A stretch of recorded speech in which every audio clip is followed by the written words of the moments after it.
So here's the thing. We're all going to experience grief at some point in our lives. We sometimes know about it ahead of time, in the case of older people or if someone unfortunately gets sick. Or it can be completely sudden with no warning signs at all. For those of us left behind, we have to find a way of dealing with it and keep going. I'm going to share 2 experiences with you and how they've affected me, as well as talking about some of the things I've learned along the way. Take a seat. This is the Life Bench.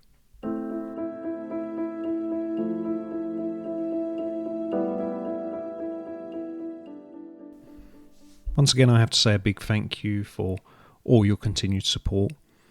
Pretty much every day I receive a message or DM from someone telling me their story or giving me some kind words of encouragement.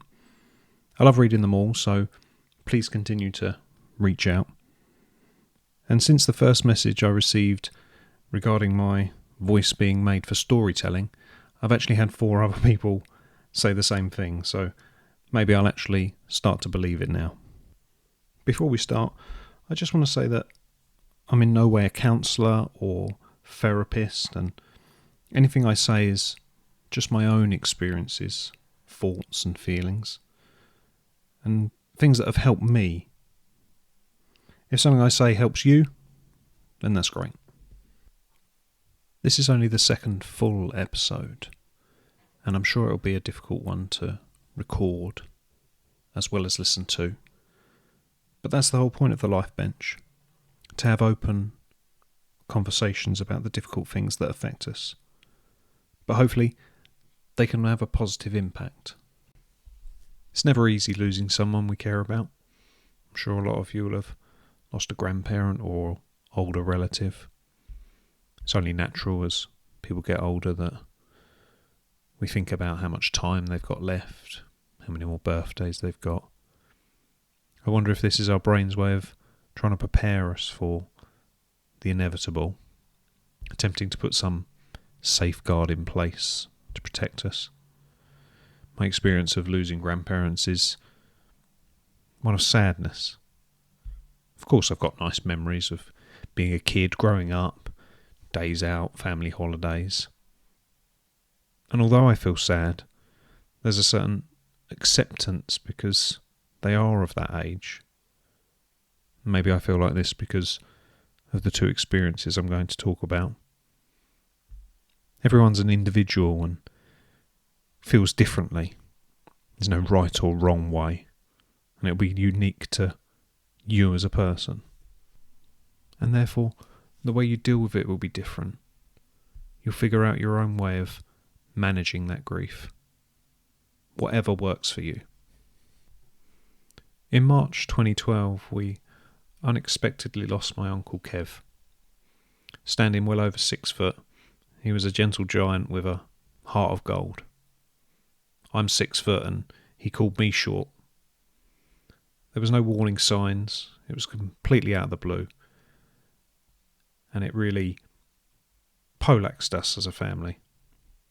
It's a day I can vividly remember in my head, from getting the phone call at work to being at the house. I remember arriving in just complete shock, not knowing what to do or say. I guess you never think that something like that will happen to you or your family. And then when it does, you're just stunned. You don't know how to react. There's a moment from that day that I remember more than most, and it will haunt me for the rest of my life. It's difficult even now to think about it, let alone say it. And it's when my cousin had to be told. Jade, she was 10 at the time, and I just remember her screams and cries from the other room. Despite the amount of time that's passed, I don't think that I'll ever forget that. Like families do, we came together and were there as much as we could be on days off or weekends, just trying to support as much as we could, not knowing what to say or do, just being there really, doing whatever it took to get through the day. It's only when I'm looking back and speaking about it now that I've realised it never gets any easier. It just feels different. It's taken me 13 years to realise that I've never actually dealt with the grief. I've shut it out in support of my family, not knowing that at the time, but shutting it out just to be able to support them. Whilst I've been off recovering from my operation and before starting the podcast, I've had a few conversations with my auntie about this and how she said the same thing about shutting things out, especially for her with Jade and trying to do the best for her, as well as family company, keeping that going. It's only now that the business is closed and Jade is older that she's become to face some of that grief, and some of the conversations that we've been having have got quite heavy. As I said, it never gets easier, it just feels different. If you've never experienced a sudden loss like that, it's a hard feeling to describe. You still get upset, you still cry, you still laugh. It comes in waves. And when I think about it now, I can't actually believe how much time has passed. When you're in the moment, you don't see any light at the end of the tunnel. You don't think that feeling will ever change. But it does. Does it get easier? I don't think so. In spite of such a tragedy, my auntie and cousin have done so well. To see Jade now at 23, living in London, doing what she loves, photography, it's amazing. We're all very proud of her, and I know Kev would be too. I feel quite inspired by her really, because I can't imagine what she must have been feeling or thinking as a 10-year-old. I know how it made me feel. But for her to go through that experience and get to where she is now, like I say, it's inspiring. Ads died in May 2022, a Thursday whilst he was on holiday in Croatia. I found out on the Sunday after, and my overriding emotion was disbelief. I felt numb. I was at home at the time and I just had no words. I continued to feel like that for days, weeks, months, not really processing it. I'd feel sad, but unable to get any emotion out. I felt like I needed to, but my body or brain wasn't allowing me to face up to the reality of what happened. Again, maybe its way of trying to protect me. Despite thinking about him every day, I wouldn't or couldn't talk about him.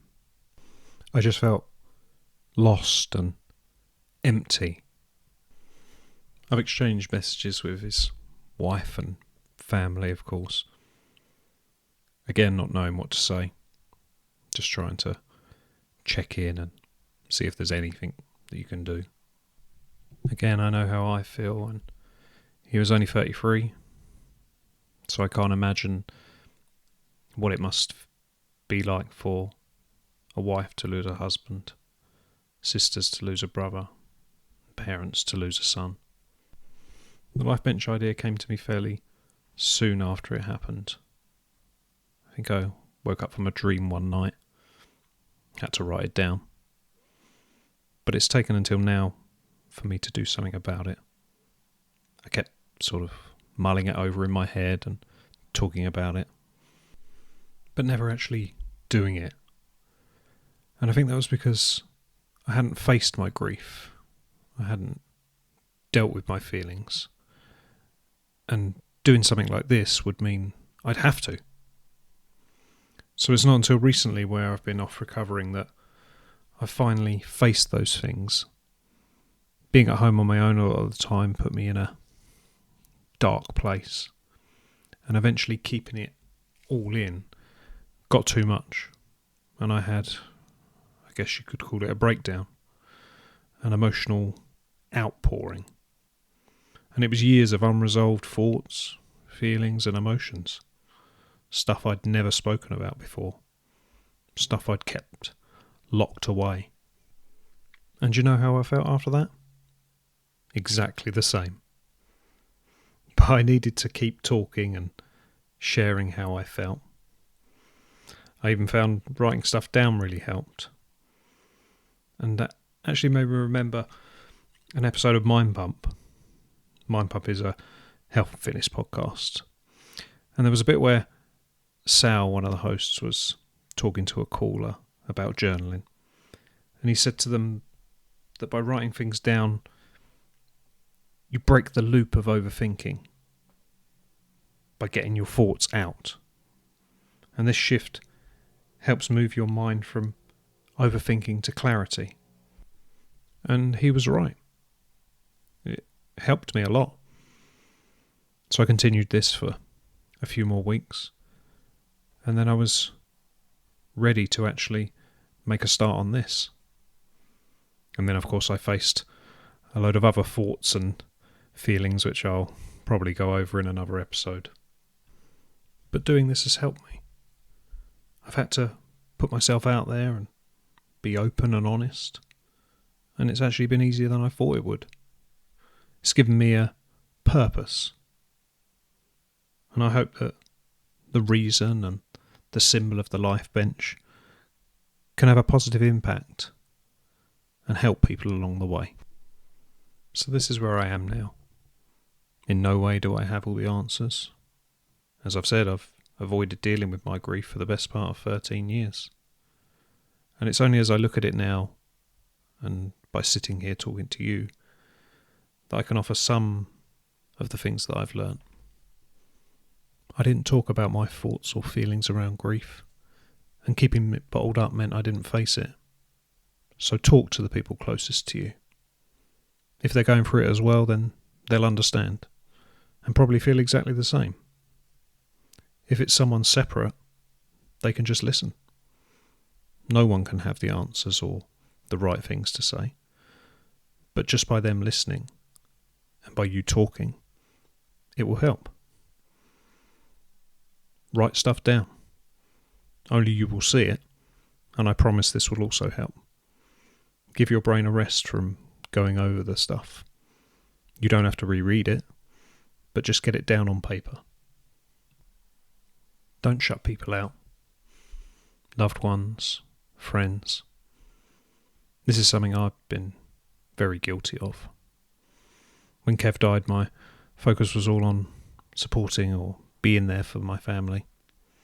I was so drained and shutting myself away that I hardly wanted to do anything with my wife, or I was terrible at keeping in touch with my closest friends. Despite not meaning to shut people out, I do regret it. So keep making that effort with those closest to you. It will be hard, but you need to keep them around you. I think I've mentioned it before, but doing this has put me back in touch with a lot of people, and I'm looking forward to meeting up with them again. Talk about the person that you're grieving for. Keep their memory alive. Remember the good times. You'll laugh, you'll cry, but again, it will help. I think that's my dog. Don't stop yourself from doing stuff. For us, life has to go on, and the person who's gone wouldn't want you to stop living. We don't know how much time we've got, so go on holiday, have days out, change your job, follow your dreams. Live. And finally, don't turn to drink or drugs. I thought alcohol was helping me, but it just helps to suppress what you're feeling. And in the long run, you actually feel worse. Go for walks. Exercise any way that you enjoy. Eat well. Your body and your brain will respond in the right way. According to a Swiss-American psychiatrist, Elizabeth Kubler-Ross, there are 5 stages of grief: denial, anger, bargaining, depression, and acceptance. Everyone will experience these differently, and the journey might be quite muddled. For me, I've experienced the first 4, either at different times or all together. But I feel I might finally be at the acceptance stage. I don't think that means that I've finished this journey. I could very well experience some of these stages again. But hopefully I've learnt enough to help me a bit better next time. As Steph is still so raw, but I'm finding that this project is helping me process things, and actually I feel quite close to him. I said at the start this might be a difficult episode. It's been quite a draining one to record, but I hope it's not been a difficult listen, and that it's been helpful, if anything. By speaking out on here, I just want to show that it's not always easy to talk, but that it helps, and that there's strength in opening up. Wherever you are in your grief, whatever stage you're at, it's okay to feel exactly how you do right now. Those feelings will shift and change over time, so don't be too hard on yourself. And even in the darkest of days, trust that pain will ease and there will be brighter days ahead. Thank you so much for listening to episode 3. I can't quite believe I've done 3 episodes already. 2, I suppose, actually, if you don't count the first one. That was just an intro. Please continue to like, share, follow, and review the podcast on the Apple Store or Spotify. All of that will help us grow. And of course, reach out if you want to. There were so many quotes around grief I could have chosen to end the show with. Lots from famous people, films, or song lyrics. But I've gone with one by the author Vicky Harrison, and I think she sums up grief in a rather poetic way, but I think it's spot on. Grief is like the ocean. It comes in waves, ebbing and flowing. Sometimes the water is calm, sometimes it is overwhelming. All we can do is learn to swim.